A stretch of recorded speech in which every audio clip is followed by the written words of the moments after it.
Hello students, मैं doctor Narayan अलमाली, सहायक आचार्य इतिहास।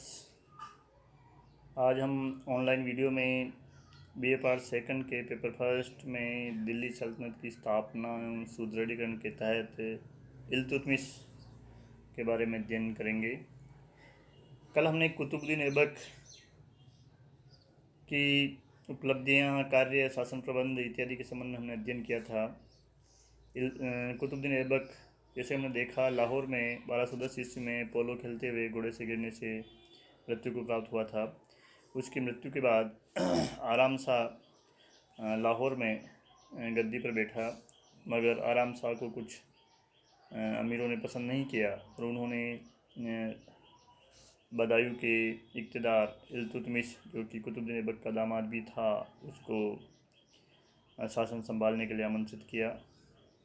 तो हम देखते हैं सर्वप्रथम इल्तुतमिश के प्रारंभिक जीवन के बारे में। इल्तुतमिश इल्बरी जनजाति का तुर्क था। उसका पिता इलम खां इल्बारी तुर्कों का सरदार था। बचपन में ही उसकी सुंदरता एवं प्रतिभा के कारण ईर्ष्यावश उसके भाइयों ने उसे एक दास व्यापारी को बेच दिया। कई व्यक्तियों के हाथों में वह खरीदा बेचा गया और अंत में वह दिल्ली पहुंचा, जहां कुतुबुद्दीन ऐबक ने उसे खरीद लिया और उसकी प्रतिभा से प्रभावित होकर उसे सनजादार यानी अंगरक्षकों के प्रधान के पद पर नियुक्त कर दिया। कुछ समय बाद उसे अमीर शिकार बनाया गया। ऐबक ने ग्वालियर विजय के बाद इल्तुतमिश को ग्वालियर का अमीर बना दिया और बाद में बरन का इक़्तिदार भी नियुक्त किया। अंत में वह दिल्ली राज्य के अंतर्गत सबसे महत्वपूर्ण प्रांत बदायूं का इक़्तिदार नियुक्त किया गया। ऐबक ने अपनी एक पुत्री का विवाह भी उसके साथ कर दिया था। 1205-6 ईस्वी में मोहम्मद गोरी जब खोखरों को दबाने के लिए आया तो उस अभियान में ऐबक के साथ इल्तुतमिश भी था। इल्तुतमिश ने इस अभियान में काफ़ी साहस और वीरता दिखाई। फलस्वरूप मोहम्मद गोरी ने ऐबक को उसके साथ अच्छा व्यवहार करने और उसे दासता से मुक्त करने का आदेश दिया। इसके बाद जब कुतुबुद्दीन ऐबक की मृत्यु हुई तो आराम शाह को दिल्ली के तुर्क अमीरों ने पसंद नहीं किया और इल्तुतमिश को दिल्ली की तुर्क राजगद्दी पर बैठने के लिए आमंत्रित किया। इल्तुतमिश युद्ध में आराम शाह को पराजित किया और दिल्ली की राजगद्दी पर आसीन हुआ। इल्तुतमिश प्रथम इल्बरी तुर्क शासक और दिल्ली का पहला सुल्तान था। यह दिल्ली सल्तनत का तीसरा सुल्तान था, मगर दिल्ली का पहला सुल्तान इसलिए था कि कुतुबुद्दीन ऐबक की राजधानी लाहौर थी और आराम शाह ने भी कुछ समय जो शासन किया वो लाहौर से किया था। तो दिल्ली से शासन करने वाला यह दिल्ली सल्तनत का पहला सुल्तान था। इल्तुतमिश दिल्ली की राजगद्दी पर आसीन तो हो गया, और जैसा कि हम जानते हैं कि राजगद्दी कोई फूलों की सैज नहीं, कांटों का ताज होता है। तो इल्तुतमिश के सामने भी अनेक समस्याएं सिंहासनारोहण के समय सामने आई, जिसका उसने बड़ी योग्यता से उसका सामना किया। इल्तुतमिश के जो 3 सरदार थे, इल्तुतमिश के समय 3 शक्तिशाली उसके प्रतिद्वंदी थे, जैसे गजनी में ताजुद्दीन यलदौज, सिंध में कुबाचा और लखनौती में अली मर्दान खलजी। ये तीनों ही इल्तुतमिश की सत्ता को चुनौती दे रहे थे। कुबाचा, जो उच्च मुल्तान का शासक था, वह आराम शाह के अल्प शासनकाल में बठिंडा और कुरहाम तक बढ़ाया था। वह दिल्ली पर भी अधिकार करना चाहता था। यलदौज, जिसे ऐबक पराजित कर चुका था, वह भारतीय तुर्की सल्तनत पर अपने प्रभुत्व का दावा कर रहा था। बंगाल और बिहार दिल्ली सल्तनत से अलग हो गए थे। लखनौती में अली मर्दान खलजी, जिसने कि कुतुबुद्दीन ऐबक की अधीनता स्वीकार की थी और उसके प्रति वफादार रहा था, मगर ऐबक की मृत्यु के बाद उसने भी अपनी स्वतंत्रता की घोषणा कर दी थी। राजपूत शासक भी स्वतंत्र होने का प्रयास कर रहे थे। जालोर व रणथंभौर तो स्वतंत्र हो गए थे। अजमेर, ग्वालियर व दोआब ने भी तुर्की आधिपत्य अस्वीकार कर दिया था। कुतुबुद्दीन ऐबक के समय के सरदार कुतुबी व मोहम्मद गोरी के समय के मुइज़ी सरदार इल्तुतमिश को सुल्तान के पद पर नहीं देखना चाहते थे। वो उससे असंतुष्ट थे। अली इस्माइल नामक तुर्की अमीर, जिसने इल्तुतमिश को दिल्ली की गद्दी संभालने के लिए आमंत्रित किया था, उसका विरोधी बन चुका था और तुर्क सेना उसके प्रभाव में थी। तो ये भी इल्तुतमिश के लिए एक बड़ी समस्या खड़ी कर रहा था। उत्तर पश्चिमी सीमा प्रांत पर चंगेज़ खां के मंगोल आक्रमण का भय था। मंगोल भारत की सीमाओं पर मंडरा रहे थे। तो इस प्रकार हम देखते हैं कि इल्तुतमिश के समय गद्दी पर बैठने के समय नवस्थापित दिल्ली सल्तनत एक प्रकार से हम कहें बारूद के ढेर पर थी, लेकिन इल्तुतमिश ने बड़े धैर्य और साहस से इन सब परिस्थितियों का सामना किया। उसने न केवल दिल्ली सल्तनत की सुरक्षा की अपितु उसकी नींव को भी मजबूत किया। तो इस संदर्भ में हम देखते हैं इल्तुतमिश ने क्या क्या कार्य किए जिससे दिल्ली सल्तनत मजबूत बनी या सुदृढ़ हुई। तो सर्वप्रथम जो उसका कार्य था, उसने विरोधी तुर्क अमीरों का दमन किया। उसने उन अमीरों की विरुद्ध सैन्य कार्रवाई की जो उसकी सत्ता को नहीं मान रहे थे। उसने उन पर अचानक आक्रमण किया, अनेक सरदारों को मौत के घाट उतार दिया। जो बच गए थे उन्होंने डर कर इल्तुतमिश की अधीनता स्वीकार कर ली थी। उसने बदायूं, अवध, बनारस और शिवालिक क्षेत्र के तुर्क व राजपूत सरदारों को परास्त किया और अपनी अधीनता मानने के लिए विवश किया। इस प्रकार उसने राजधानी दिल्ली को सुरक्षित किया और अपनी स्थिति को उसने सुदृढ़ किया। दूसरा उसका जो कार्य था वो था यल्दौज को परास्त करना। गजनी का जो शासक यल्दौज था वो दिल्ली सल्तनत को अपने अधीन मानता था। जब इल्तुतमिश अपने विरोधी अमीरों का दमन कर रहा था तब यल्दौज ने इल्तुतमिश के लिए गजनी से छत्र, दंड आदि राजचिन्ह भेजे जो किसी अधीनस्थ शासक को दिए जाते थे। इल्तुतमिश ने उस समय इन सारी चीज़ों को शांतिपूर्ण ढंग से स्वीकार करके अपनी कूटनीति का परिचय दिया, क्योंकि इस समय उसे अपनी स्थिति मजबूत करनी थी और वह यल्दौज का सामना करने की कंडीशन में नहीं था। परंतु जब ख्वारिज्म से परास्त होकर यल्दौज गजनी से भागकर लाहौर पहुंचा और उसने कुबाचा को लाहौर से भगाकर लाहौर पर अधिकार कर लिया और उसने पंजाब और थानेश्वर पर भी अधिकार करके इल्तुतमिश की सत्ता को चुनौती दी। तो अब इल्तुतमिश के लिए यल्दौज की शक्तियों को चलना आवश्यक हो गया था। तो 1215-16 ईस्वी में तराइन के तीसरे युद्ध में अपन पहले देख चुके हैं। तराइन का पहला युद्ध 1191 ईस्वी में मोहम्मद गोरी और पृथ्वीराज चौहान तृतीय के मध्य हुआ था, और तराइन का दूसरा युद्ध 1192 ईस्वी में मोहम्मद गोरी और पृथ्वीराज चौहान तृतीय के मध्य हुआ था। और तराइन के द्वितीय युद्ध में पृथ्वीराज की पराजय ने भारत में जिस तुर्क सत्ता की स्थापना कर दी थी उसी का तीसरा उत्तराधिकारी इल्तुतमिश था, और उसके काल में तराइन का तीसरा युद्ध 1215-16 ईस्वी में हुआ था इल्तुतमिश और ताजुद्दीन यल्दौज के मध्य। इस युद्ध में इल्तुतमिश की विजय हुई। फलस्वरूप अब इल्तुतमिश ने गजनी से दिल्ली सल्तनत का संबंध विच्छेद कर दिया और एक प्रकार से दिल्ली सल्तनत का स्वतंत्र अस्तित्व निश्चित हो गया।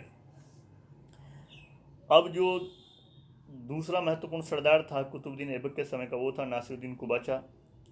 तो 1217 ईस्वी में कुबाचा को लाहौर से भगाकर इल्तुतमिश ने अपने पुत्र नासिरुद्दीन महमूद को लाहौर में नियुक्त कर दिया था, मगर अभी तक कुबाचा की शक्ति को पूरी तरह कुचला नहीं जा सका था। हम देखते हैं कि जब 1227 ईस्वी में चंगेज़ खां की मृत्यु हो गई और भारत पर मंगोल आक्रमण का खतरा टल गया था, तो इल्तुतमिश ने पुनः कुबाचा पर अटैक किया और उसने मुल्तान और उच्च पर अधिकार कर लिया।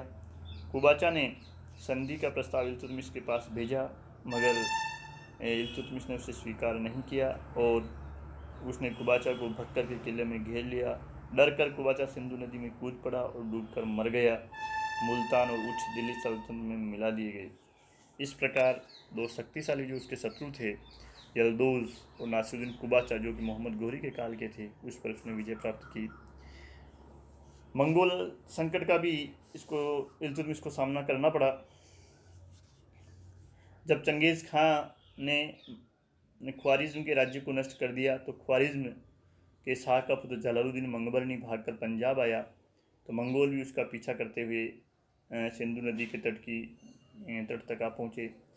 जब मंगबरनी ने इल्तुतमिश से शरण देने की प्रार्थना की तो इल्तुतमिश ने भारत की गर्म जलवायु उसके स्वास्थ्य के अनुकूल नहीं होने का बहाना बनाकर उसे पंजाब से जाने का निवेदन किया, क्योंकि इल्तुतमिश इस चीज़ को अच्छी तरह जानता था कि यदि वह मंगबरनी की सहायता करेगा तो उसे मंगोलों से युद्ध करना पड़ेगा। तो जलालुद्दीन मंगबरनी ने जैसे ही भारत छोड़ा, चंगेज़ खां भी उसका पीछा करता हुआ भारत के तट से चला गया। तो इस प्रकार उसने नवोदित तुर्की साम्राज्य की मंगोलों से भी हम कह सकते हैं अपनी कूटनीति से रक्षा की। अब देखते हैं बंगाल और बिहार को उसने दिल्ली सल्तनत में किस प्रकार मिलाया। बंगाल में अली मर्दान खलजी ऐबक के समर्थन से शासक बना था, लेकिन ऐबक की मृत्यु के बाद उसने अपनी स्वतंत्रता की घोषणा कर दी। क्योंकि अली मर्दान खलजी ने अपनी सत्ता सुदृढ़ करने के लिए कई सरदारों का दमन किया था, तो इससे उसके काफ़ी शत्रु हो गए थे। और मौका पाकर 1212 ईस्वी में उन्होंने अली मर्दान खलजी की हत्या कर दी और हुसामुद्दीन एवाज़ को बंगाल की गद्दी पर बिठाया। एवाज़ ने गयासुद्दीन आज़म का खिताब धारण किया। उसने बिहार में भी अपनी शक्ति बढ़ाई और अपनी स्वतंत्रता की घोषणा कर दी। फलस्वरूप 1225 ईस्वी में इल्तुतमिश ने बंगाल की ओर कूच किया, तो उस समय हुसामुद्दीन ने दिल्ली की अधीनता स्वीकार कर ली और सैनिक खजाना भी इल्तुतमिश को दिया। इल्तुतमिश मलिक जानी को बिहार का सूबेदार बनाकर पुनः दिल्ली की ओर लौट आया। मगर इल्तुतमिश के लौटते ही हुसामुद्दीन ने मलिक जानी को बिहार से निकाल दिया और उसने दिल्ली की अधीनता मानने से भी इनकार कर दिया। फलस्वरूप इल्तुतमिश ने अपने पुत्र नासिरुद्दीन महमूद को हुसामुद्दीन के विरुद्ध भेजा। 1226 ईस्वी में नासिरुद्दीन ने बंगाल की राजधानी लखनौती पर अधिकार कर लिया। हुसामुद्दीन युद्ध में मारा गया। इल्तुतमिश ने नासिरुद्दीन को बंगाल का सूबेदार बना दिया। इस प्रकार 1226 ईस्वी में बंगाल दिल्ली सल्तनत का एक सूबा बन गया। मगर 1229 ईस्वी में नासिरुद्दीन महमूद की मृत्यु होने पर इख्तियारुद्दीन बल्ख के नेतृत्व में खलजी सरदारों ने पुनः दिल्ली की सत्ता के खिलाफ विद्रोह कर दिया। फलस्वरूप 1230 ईस्वी में इल्तुतमिश स्वयं बंगाल आया। उसने इस विद्रोह का दमन किया और बंगाल को पुनः दिल्ली सल्तनत के अधीन किया। बंगाल एक बड़ा प्रांत था, अतः उसने प्रशासनिक सुविधा के लिए बंगाल व बिहार को अलग कर दिया और वहाँ अलग अलग सूबेदार नियुक्त किए। ये इल्तुतमिश की एक बहुत बड़ी उपलब्धि थी कि उसने बंगाल के विद्रोह का दमन करके उसे पुनः दिल्ली सल्तनत के अधीन वो कर पाया। राजपूत राज्य जो कुतुबुद्दीन ऐबक की मृत्यु के बाद स्वतंत्र होने का प्रयास कर रहे थे, उस पर इल्तुतमिश ने पुनः नियंत्रण स्थापित करने का प्रयास किया। उसने कालिंजर हम देखेंगे कि 1225 ईस्वी तक इल्तुतमिश अपने आंतरिक समस्याओं में उलझा रहने से इन राजपूत राज्यों के विरुद्ध कोई कार्रवाई नहीं कर पाया। पर 1226 ईस्वी में उसने रणथंभौर के दूर पर अधिकार कर लिया। 1226 ईस्वी में उसने 27 ईस्वी में परमाणु से मंदसौर भी छीन लिया। 1228-29 ईस्वी में उसने जालोर के शासक को अपनी अधीनता स्वीकार करने के लिए बाध्य किया और 1231 ईस्वी में ग्वालियर पर भी उसने एक प्रकार से विजय प्राप्त की। 1233-34 ईस्वी में वह कालिंजर विजय के लिए उसने एक सेना भेजी और कालिंजर के शासक त्रिलोक वर्मा ने इल्तुतमिश की सेना से युद्ध न करके भागना ही उचित समझा। फलस्वरूप तुर्कों ने कालिंजर पर अधिकार कर लिया। इसी दौरान इल्तुतमिश ने मेवाड़ पर आक्रमण किया और मेवाड़ की राजधानी नागदा तक वो पहुँच गया था। मगर इस समय गुहिल शासक क्षेत्र सिंह से उसे पराजित होना पड़ा। यद्यपि मुस्लिम इतिहासकार इस संबंध में स्पष्ट राय व्यक्त नहीं करते, मगर राजपूत स्रोतों से हमें पता चलता है कि इल्तुतमिश की सेना को क्षेत्र सिंह के हाथों पराजित होना पड़ा था। इल्तुतमिश ने चालुक्यों की राजधानी अहिनलवाड़ा पर भी आक्रमण किया, मगर उसे वहाँ भी सफलता नहीं मिली। इल्तुतमिश के विजय अभियानों में उसका अंतिम जो अभियान था वो बमियान के विरुद्ध हुआ, मगर रास्ते में ही वो बीमार हो गया, जिससे वह बमियान का दौरा छोड़ करके दिल्ली लौटा, जहां उसकी मृत्यु हो गई। ये थे इल्तुतमिश द्वारा अपना शासन सुदृढ़ करने, राज्य विस्तार करने और दिल्ली सल्तनत के अधीन जो प्रदेश ऐबक के समय थे उनको पुनः दिल्ली के अधीन करने के प्रयास, जिसमें उसे काफ़ी सफलता प्राप्त हुई। अब देखते हैं हम इल्तुतमिश के प्रशासनिक कार्य जिसके कारण वो जाना जाता है। तो सर्वप्रथम हम देखते हैं कि इल्तुतमिश ने चालीसा नामक दल का गठन किया, क्योंकि गद्दी पर बैठने के पश्चात उसे कुतुबी व मुर्जी अमीरों के विरोध का सामना करना पड़ा था, क्योंकि ये सारे अमीर इल्तुतमिश को अपने समकक्षी मानते थे और उसे सुल्तान मानने के लिए तैयार नहीं थे। अतः इल्तुतमिश ने प्रशासन पर अपनी मजबूत करने और भविष्य में इन अमीरों के वर्चस्व से मुक्ति प्राप्त करने के लिए अपने वफादार 40 तुर्क दास अधिकारियों को एक दल बनाया, जिसे चालीसा के नाम से जाना जाता है। इस चालीसा के सदस्य पूर्ण रूपेण इल्तुतमिश के नियंत्रण में थे, उसके प्रति वफादार भी थे। उसने इन चालीसा की नियुक्ति सभी प्रशासनिक व सैनिक पदों पर की। जिस विरोधी कुतुबी व मुर्जी अमीर या तो युद्ध में मार डाले गए पदच्युत कर दिए गए। इस प्रकार इस चालीसा के गठन से प्रशासन पर इल्तुतमिश की पकड़ जो है मजबूत हो गई। जियाउद्दीन बर्नी ने इन 40 गुलामों के दल को तुर्कान चिहलगानी के नाम से भी पुकारा है। ताजिकों की प्रशासनिक पद पर नियुक्ति। ताजिक व गैर तुर्क कुलीन वंशी विदेशी थे जो आजीविका की खोज में भारत आए थे। जियाउद्दीन बर्नी के अनुसार चंगेज खां के अत्याचार से बचने के लिए अनेक शहजादे, अभिजात वर्ग के लोग तथा मंत्री इल्तुतमिश के दरबार में आए। उसने इन ताजिकों को महत्वपूर्ण प्रशासनिक पदों पर नियुक्त कर दिया था। ताजिक वर्ग के अमीर भी इल्तुतमिश के प्रति समर्पित और वफादार रहे। इल्तुतमिश का प्रधानमंत्री निजामुद्दीन जुनैदी और ईसामी इसी ताजिर वर्ग से थे। इस प्रकार उसने प्रशासनिक व्यवस्था पर अपनी पकड़ मजबूत की। इल्तुतमिश का जो महत्वपूर्ण प्रशासनिक कार्य था वो था इक्ता प्रथा का प्रचलन। भारत में इक्ता प्रथा के प्रचलन का श्रेय इल्तुतमिश को जाता है। इक्ता एक अरबी शब्द है जिसका अर्थ है भूमि, जो कि मध्य एशियाई राज्यों में ये प्रथा प्रचलित थी। तो प्रारंभ में इक्ता भू राजस्व वसूली के दिया गया एक क्षेत्र था जो किसी भी सैनिक अथवा अमीर को दिया जा सकता था, जो कि वहाँ से राजस्व वसूली करता था। बाद में इक्ता प्रांतों में विभक्त हो गए। इक्ता के अधिकारी को इक्तादार कहा जाने लगा। कुछ इक्ताएँ बहुत बड़ी थी और कुछ इक्ताएँ छोटी छोटी भी थी। बड़ी इक्ताओं के इक्तेदार प्रांतीय गवर्नर कहलाते थे, जिन्हें मुक्ता या वली के नाम से पुकारा जाता था।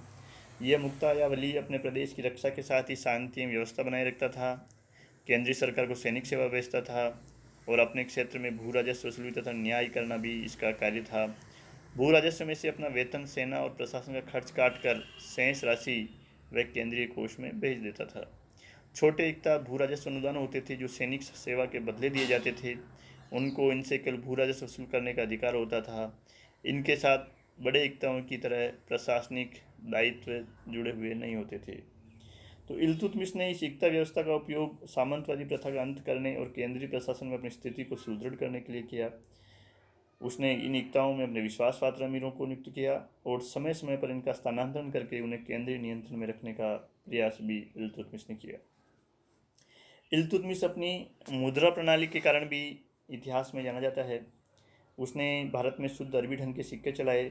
उसने 175 ग्रहण का चांदी का एक नया सिक्का चलाया जिसे टंका कहा जाता था। चांदी का छोटा सिक्का जीतल कहलाता था। उसने सिक्कों पर टकसाल का नाम लिखने की परंपरा स्थापित की। उसने सिक्कों पर खलीफा का नाम भी अंकित करवाया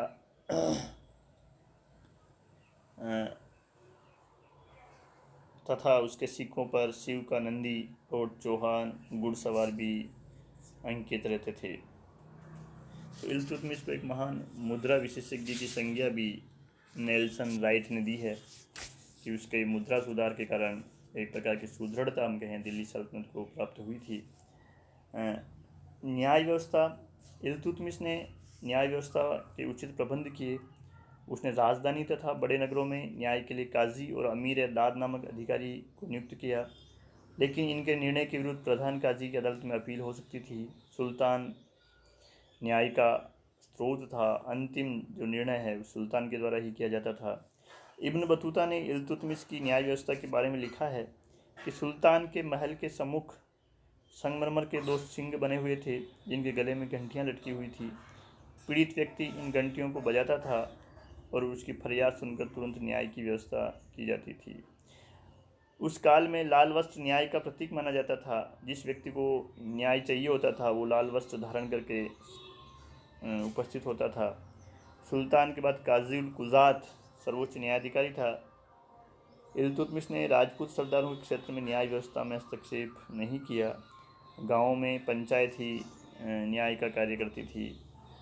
हिंदू और मुस्लिम के मध्य विवाद होने पर काजी द्वारा मामला सुलझाया जाता था। खलीफा से मान्यता पत्र की प्राप्ति। इल्तुतमिश दिल्ली सल्तनत का पहला सुल्तान था जिसने बगदाद के खलीफा से मान्यता प्राप्त की। 1229 ईस्वी में खलीफा अल मुंसिर बिल्ला ने सुल्तान को खिल्लत भेजकर सल्तनत को एक स्वतंत्र इस्लामी राज्य तथा इल्तुतमिश को उसका शासक स्वीकार किया। यद्यपि यह मात्र एक औपचारिकता थी, परंतु इससे इल्तुतमिश की प्रतिष्ठा में वृद्धि हुई। उसकी सत्ता को धार्मिक एवं राजनीतिक दोनों मान्यता प्राप्त हो गई। मिनास व सिराज अपनी पुस्तक तबकात नासिरी में इल्तुतमिश द्वारा खलीफा से खिल्लत भेजे जाने का विस्तार से उल्लेख करता है। सैनिक व्यवस्था। इल्तुतमिश ने केंद्रीय शासन के नियंत्रण में एक स्थायी सेना का निर्माण किया। सेना की भर्ती, भुगतान तथा प्रशासन केंद्रीय शासन के नियंत्रण में रखा गया। घुड़सवार व पैदल सैनिक सेना के मुख्य अंग थे। प्रमुख सेनाधिकारी अधिकांश तुर्क गुलाम थे, जैसे मुईजी दास, कुतुबी दास और शमसी दास। इल्तुतमिश के समय के जो थे वो शमसी दास कहलाते थे। सुल्तान सेना का मुख्य सेनापति था। प्रांतों में मुख्तार अपनी सेना का नेतृत्व करते थे। सेना में 4 प्रकार के सैनिक होते थे। पहले वे सैनिक जो सुल्तान के सैनिकों के रूप में भर्ती किए जाते थे, शाही अंगरक्षक, शाही गुलाम तथा अन्य सैनिक इसमें सम्मिलित होते थे। दूसरे प्रकार के सैनिक दरबार के अमीरों तथा प्रांतीय इक़्तिदारों द्वारा भर्ती किए जाते थे। आवश्यकता होने पर यह सैनिक सुल्तान की सेवा में भेजे जाते थे। इनकी बढ़ती प्रशिक्षण तथा वेतन इक़्तिदार से होने वाली आय में से व्यय करता था। तीसरे सैनिक युद्ध के समय अस्थायी रूप से भर्ती किए जाते थे। और चौथे प्रकार के सैनिक वे थे जो युद्ध के दौरान लूट के उद्देश्य से स्वयंसेवक के रूप में भर्ती होते थे। इन्हें किसी प्रकार का वेतन नहीं दिया जाता था। इल्तुतमिश का सबसे जो साहसी निर्णय था उस समय वो था रजिया को अपने उत्तराधिकारी के रूप में मनोनीत करना। इससे पहले तुर्कों में किसी महिला के शासक होने का उदाहरण हमें नहीं मिलता है। पहले इल्तुतमिश ने अपने बड़े पुत्र नासिरुद्दीन को अपना उत्तराधिकारी बनाया था, मगर 1229 ईस्वी में जब उसकी असामयिक मृत्यु हो गई तो उसके सामने राज्य के उत्तराधिकारी की समस्या फिर से उत्पन्न हो गई, क्योंकि उसके बाकी के पुत्र अयोग्य और विलासी थे। जब इल्तुतमिश ने ग्वालियर पर अभियान किया तब उसने अपनी पुत्री रजिया को दिल्ली का शासन सौंपा था। रजिया ने यह कार्य बड़ी कुशलता से संभाला था। जब 1232 ईस्वी में इल्तुतमिश उस अभियान से लौटा तो उसने मुशरिफ ममालिक ताजुल मोहम्मद दबीर को आदेश दिया कि वह रजिया को उत्तराधिकारी बनाने के लिए मनोनयन पत्र तैयार करे। इस संबंध में इल्तुतमिश का कहना था कि मेरे पुत्र भोग विलास में लीन हैं और कोई भी शासन करने योग्य नहीं है। वे इस राज्य का शासन नहीं कर सकते। मेरी मृत्यु के पश्चात तुम्हें याद हो जाएगा कि उसके समान शासन कोई अन्य नहीं कर सकेगा। ग्वालियर अभियान के बाद जारी एक संस्मारक मुद्रा में इल्तुतमिश के साथ रजिया का नाम भी अंकित किया गया था। तो ये उसके महत्वपूर्ण अपन कहें प्रशासनिक कार्य थे जिसने दिल्ली सल्तनत को मजबूती प्रदान की। और इन्हीं सब कार्यों की बिना पर इतिहासकार ईश्वरी प्रसाद इल्तुतमिश को दिल्ली सल्तनत का वास्तविक संस्थापक मानते हैं। हम थोड़ा संक्षिप्त में देखेंगे कुछ बिंदुओं के द्वारा कि इल्तुतमिश की उपलब्धियां या उसका हम एक प्रकार से मूल्यांकन करने का प्रयास करेंगे। तो पहला बिंदु लेते हैं हम। इल्तुतमिश एक साहसी सैनिक और योग्य सेनापति था और अपनी इसी योग्यता के बल पर एक गुलाम होते हुए भी प्रारंभ में ही वह सणजादार, अमीर शिकार और बंदावी जैसी महत्वपूर्ण इक़्तिदार नियुक्त किया था। और उस समय के अपन कहें दिल्ली सल्तनत का जो एक प्रकार से प्रबंधक था कुतुबुद्दीन ऐबक ने उसकी योग्यता से प्रभावित होकर ही उसे अपना दामाद बनाया था। अपनी पुत्री का विवाह उसके साथ किया था। इसके साथ ही खोखरों के दमन में जब उसने अपनी वीरता से मोहम्मद गौरी तक को प्रभावित किया तो उसे दास्ता से मुक्ति का प्रमाण पत्र दिया गया। उसने अपनी योग्यता से अपने विरुद्ध होने वाले अमीरों के विद्रोहों का दमन किया और दिल्ली सल्तनत को सुदृढ़ता प्रदान करने में महत्वपूर्ण भूमिका निभाई। इल्तुतमिश एक दूरदर्शी शासक भी था। यल्दौज को पराजित कर उसने दिल्ली का गौर एवं गजनी से हमेशा के लिए नाता तोड़ दिया। अब तक गौर एवं गजनी के अधीन दिल्ली सल्तनत मानी जाती थी, क्योंकि मोहम्मद गौरी स्वयं वहाँ से रिलेटेड था और ऐबक एक प्रकार से उसके प्रतिनिधि के रूप में शासन कर रहा था। तो इल्तुतमिश ने गजनी के शासक यल्दौज को पराजित करके हमेशा के लिए दिल्ली सल्तनत को स्वतंत्र कर लिया। उसने खलीफा से मान्यता लेकर भी अपनी राजनीतिक एवं धार्मिक प्रतिष्ठा में वृद्धि की। तो एक प्रकार से हम उसे एक दूरदर्शी शासक कह सकते हैं। उसे दिल्ली सल्तनत का वास्तविक संस्थापक भी कहा जाता है, क्योंकि उसने दिल्ली सल्तनत के स्वरूप, उसके वंशानुगत राजतंत्र, शासन व्यवस्था, एक शासक की स्थापना, न्याय व्यवस्था, मुद्रा व्यवस्था, वे एक स्थायी सेना के संगठन के संबंध में काफ़ी महत्वपूर्ण कार्य किए, जिसके कारण दिल्ली सल्तनत सुदृढ़ हुई, उसका विस्तार हुआ और एक कुशल शासन व्यवस्था अपन कहें प्रचलित हुई। तो इन सब कार्यों के कारण ही उसे दिल्ली सल्तनत का वास्तविक संस्थापक भी इतिहासकार ईश्वरी प्रसाद ने कहा है। इल्तुतमिश विद्वानों का आश्रयदाता था। मिनास उस सिराज, मलिक ताजुद्दीन, फ़खरुल मुल्क इसामी, मलिक कुतुबुद्दीन हसन गोरी आदि उसके दरबार के विद्वान थे। मिनास उस सिराज ने तबक़ात नासिरी में इल्तुतमिश की काफ़ी प्रशंसा की है। उसने दिल्ली में एक मदरसा भी बनवाया जिसे मदरसा मुइज़ी कहा जाता था। तो शिक्षा के संबंध में भी वह हम उसे जागरूकता से की संज्ञा दे सकते हैं। इल्तुतमिश एक उदार एवं योग्य शासक था। जब मुस्लिम उलेमाओं ने इल्तुतमिश को कहा कि भारतवर्ष के जो हिंदू है उन्हें या तो इस्लाम स्वीकार करना चाहिए या उन्हें मौत के घाट उतार देना चाहिए, तो इल्तुतमिश ने उलेमाओं को स्पष्ट रूप से बता दिया कि भारत में मुस्लिम जो है वो समुद्र में बूंद के समान है, मुट्ठी भर है, और भारत को दारुल और इस्लाम बनाना संभव नहीं है। हम अगले बिंदु के रूप में लेते हैं कि वह स्थापत्य कला का संरक्षक था। कुतुबुद्दीन द्वारा जिस कुतुब मीनार का निर्माण उसने प्रारंभ करवाया था उसे इल्तुतमिश ने पूरा किया। इल्तुतमिश के शासनकाल में दिल्ली कलाकारों, शिल्पकारों और विद्वानों का आश्रय स्थल बन गई थी, इसलिए दिल्ली को उस समय हजरत दिल्ली कहा जाता है। उसने लाहौर के स्थान पर दिल्ली को अपनी राजधानी बनाया और यहाँ सुंदर भवनों का निर्माण करवाया। उसने दिल्ली में एक मस्जिद और अपने पुत्र नासिरुद्दीन महमूद की कब्र पर सुल्तानगढ़ी नाम से एक मकबरा भी बनवाया। उसने नागौर में अतारकिन का दरवाज़ा, बदायूं में हौज शमसी ईदगाह तथा जामा मस्जिद का निर्माता भी इल्तुतमिश था। भारत में प्रथम मकबरा बनाने का श्रेय इल्तुतमिश को जाता है और ये प्रथम मकबरा उसके पुत्र का था जो सुल्तानगढ़ी के नाम से प्रसिद्ध था। निष्कर्ष रूप में हम कह सकते हैं कि इल्तुतमिश एक उदार और योग्य शासक था। अपनी योग्यता के कारण ही एक सामान्य दास से सुल्तान के पद तक पहुंचा। उसने भारत में नवस्थापित तुर्की साम्राज्य को बिखरने से बचाया और उसे सुदृढ़ता प्रदान की, जो कि आगे आने वाले 300 साल तक स्थायी बना रहा। उसने प्रशासन में उलेमाओं और मौलवियों हम कहें कि उनकी इच्छानुसार शासन नहीं किया। Doctor R P Tripathi Bharat में मुस्लिम प्रभुसत्ता का वास्तविक श्री गणेश उसी से मानते हैं। वुलजले हेक भी लिखते हैं कि इल्तुतमिशी दास सुल्तानों में सबसे उच्च पद ग्रहण करने का अधिकारी है। तो हम कह सकते हैं कि इल्तुतमिश के जो महत्वपूर्ण कार्य थे उनमें थे दिल्ली सल्तनत को संगठित करना, एकता व्यवस्था का प्रचलन करना, स्थायी सैन्य व्यवस्था करना, उसकी मुद्रा प्रणाली, दिल्ली के राज्य को वैधानिक एवं स्वतंत्र रूप देना एवं प्रशासनिक सुव्यवस्था। इन सभी बिंदुओं के कारण हम उसके कार्य या उपलब्धियों के कारण हम इल्तुतमिश को दिल्ली सल्तनत का वास्तविक संस्थापक कहते हैं। जय हिंद।